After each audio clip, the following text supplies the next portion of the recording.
찬송가 450장 내 평생 소원 이것뿐. 450장 찬송합니다.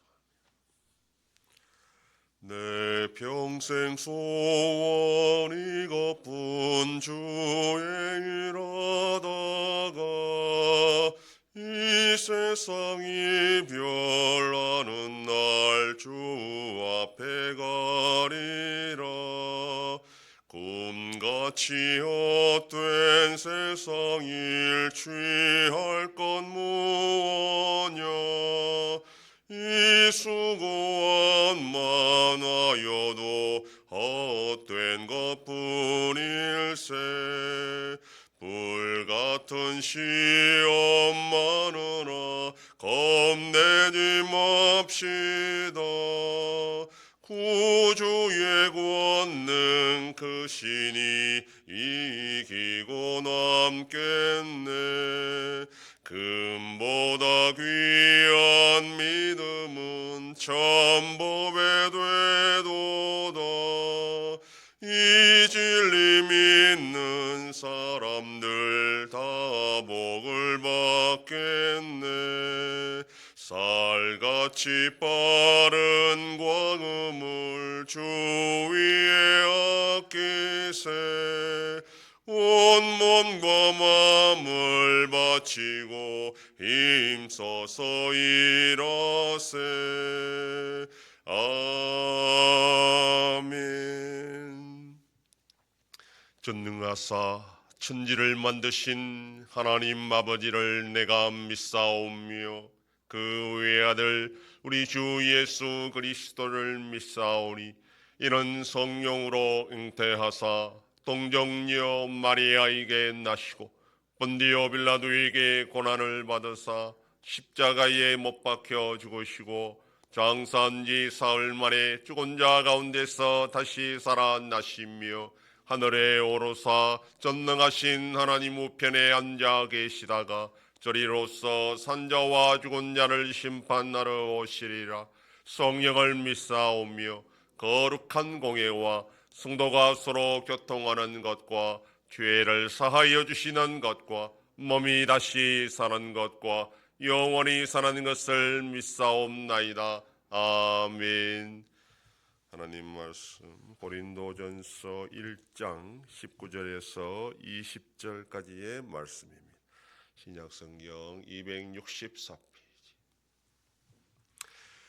고린도전서 1장 19절로 20절 말씀 다같이 복록합니다. 기록된 바 내가 지혜 있는 자들의 지혜를 멸하고 총명한 자들의 총명을 폐하리라 하였으니 지혜 있는 자가 어디 있느냐, 선비가 어디 있느냐, 이 세대의 변론가가 어디 있느냐. 하나님께서 이 세상의 지혜를 미련하게 하신 것이 아니냐. 아멘. 본문은 이사야의 글을 인용하면서 세상의 지혜가 미련하다, 세상은 복음을 미련하다 하지만 사실은 세상의 지혜가 미련하다라는 것을 반박하고 있습니다. 19절은 이사야 29장 14절의 말씀을 인용합니다. 히스기야 시대에 남유다가 아수르의 침공을 막기 위해 하나님을 의지하지 않고 애굽과 동맹을 맺은 것에 대해서 이사야 선지자가 지금 하나님의 말씀을 전하는 겁니다. 착각하지 말라라는 것입니다. 하나님께서 이사야 선지자를 통해서 애굽과 동맹을 맺은 것은 지혜로운 일이 아니다. 남유다 사람들은 그러면 도대체 어떻게 애굽과 동맹을 맺지 않고 아수르의 공격을 대비할 수 있겠느냐, 그렇게 항변을 하는 상황이었습니다. 인간적인 지혜로는 가장 최선의 방법이 애굽과 동맹을 맺어야 지금 이 아수르의 공격으로부터 남유다를 지킬 수 있다라고 생각했습니다. 막연하게 하나님만 믿고 두 손 놓고 있으면 아무것도 안 된다라고 그들은 생각을 한 것이죠. 그러나 결국 아수르가 예루살렘을 완전히 포위했을 때에 이 남유다의 정치인들의 지혜가 아무런 소용이 없다는 것을 그들은 깨닫게 됩니다. 인간적인 지혜로는 결국 이 남유다는 지금 망할 수밖에 없는 절체절명의 상황이었습니다. 그런데 하나님께서는 하룻밤 만에 18만 5천 명이나 되는 아수르 군대를 완전히 몰살시킴으로써 예루살렘을 구원하는 기적이 일어났습니다. 인간적인 지혜로는 도저히 생각해낼 수 없는 방식으로 그렇게 하나님은 예루살렘을 구원하셨던 것입니다. 바울이 그래서 질문합니다. 지혜 있는 자 선비 변론가가 과연 어디에 있느냐? 정말 지혜롭고 총명한 사람이 과연 있느냐? 그렇게 묻습니다. 결과는 없다는 것입니다. 왜냐하면 세상의 지혜와 총명으로는 인간의 근본적인 문제를 해결할 수 없기 때문이라는 것입니다. 야고보 선생은 야고보서에서 참된 지혜를 이렇게 설명합니다. 야고보 3장 17절에 오직 위로부터 난 지혜는 첫째는 성결하고 다음에 화평하고 관용하고 양순하며 긍휼과 선한 열매가 가득하고 편견과 거짓이 없나니 이렇게 말했습니다. 그러니까 진짜 지혜가 있는 것은 서로 다투고 싸우고 나누고 분열하는 것이 아니다 이렇게 말합니다. 고린도 교회의 분쟁과 분열을 염두에 두고 지금 바울은 지적해서 말하고 있습니다. 과연 고린도 교회에 정말 지혜롭고 총명한 사람이 있다면 왜 서로 분열하고 서로 분쟁하고 갈라져 있느냐라는 것입니다. 진짜 지혜를 가졌다면 오히려 화평해야 되고 관용과 긍휼을 베풀어야 되는데 그렇지 못하다는 것은 이 고린도 교회에 진짜 지혜가 없다라는 것입니다. 오늘날이 옛날과 비교해서 과학적으로 기술적으로 훨씬 발전했습니다. 그건 부정할 수 없는 사실입니다. 그런데 인간이 서로 미워하고 싸우는 이 문제는 전혀 그렇지가 않다라는 것입니다.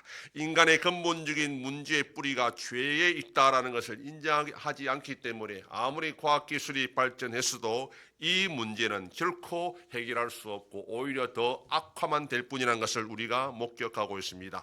이 세상과 인간의 근본적인 뿌리는, 문제의 뿌리는 인간이 하나님과 멀어졌기 때문에 인간끼리도 서로 멀어질 수밖에 없고 또 미워하고 싸우고 갈라질 수밖에 없다는 겁니다. 이 문제는 결코 인간의 지혜와 총명으로는 해결할 수가 없습니다. 결국 서로 죽이고 끝나는 것으로 모든 문제가 그렇게 방치될 것입니다. 그러나 하나님의 지혜는 전혀 다른 방식으로 이 세상과 인간의 문제를 해결한다는 것이 바울의 생각입니다.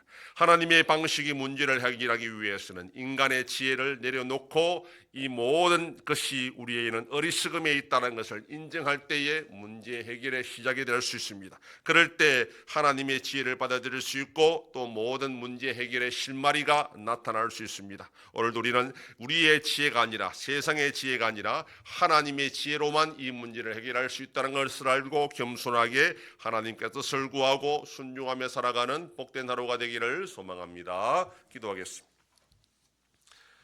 하나님 아버지 감사합니다. 주일을 잘 보내게 하시고 지난밤도 지켜주시고 또 이 새벽을 깨우며 주님 앞에 나와 기도하고 오늘 하루도 살아가게 하시니 감사합니다. 인간의 지혜는 결코 하나님의 지혜를 이길 수 없어 오히려 문제만 악화시킨다 하였습니다. 참된 지혜는 서로 화평하고 화해하고 용서하는 것이라 했는데 인간의 지혜로는 오히려 세상은 더 분열하고 갈라질 수밖에 없다는 것을 알고 우리가 겸손하게 하나님의 지혜를 구하고 그 뜻대로 순종하는 자들이 되게 하여 주시옵소서. 하나님 아버지 나라 대한민국을 불쌍히 여겨주시기를 원합니다. 하나님의 지혜를 허락하여 주셔서 이 모든 혼란한 문제를 속히 해결해 나갈 수 있도록 인도하여 주시옵소서. 전쟁 속에 있는 나라들도 불쌍히 여겨주시고 속히 평안을 허락하여 주시옵소서. 우리 yan송교회가 주님의 교회로 세워짐으로 하나님 아버지께 영광 돌리는 교회가 되게 하여 주시옵소서. 성도의 가정과 생업의 복을 주셔서 감사가 넘치는 가정이 되게 하여 주시옵소서. 자녀들의 삶 가운데도 함께 하여 주시고 어린 생명들을 지켜 주시옵소서. 연로하신 어르신들 붙잡아 주시며 병중에 있는 성도들을 불쌍히 여기사 치료하여 주시고 회복시켜 주시옵소서. 이 새벽에도 주님께 기도하는 종들을 기억하시고 간절히 구하고 빌 때마다 들으시고 속히 응답하여 주시옵소서. 감사드리며 예수님 이름으로 기도드립니다. 아멘. 하늘에 계신 우리 아버지여, 이름이 거룩히 여김을 받으시오며 나라의 임하옵시며 뜻이 하늘에서 이룬 것 같이 땅에서도 이루어지이다. 오늘날 우리에게 일용할 양식을 주옵시고 우리가 우리에게 죄 지은 자를 사하여 준 것 같이 우리 죄를 사하여 주옵시고 우리를 시험에 들게 하지 마옵시고 다만 악에서 구하옵소서. 대개 나라와 권세와 영광이 아버지께 영원히 있사옵나이다. 아멘.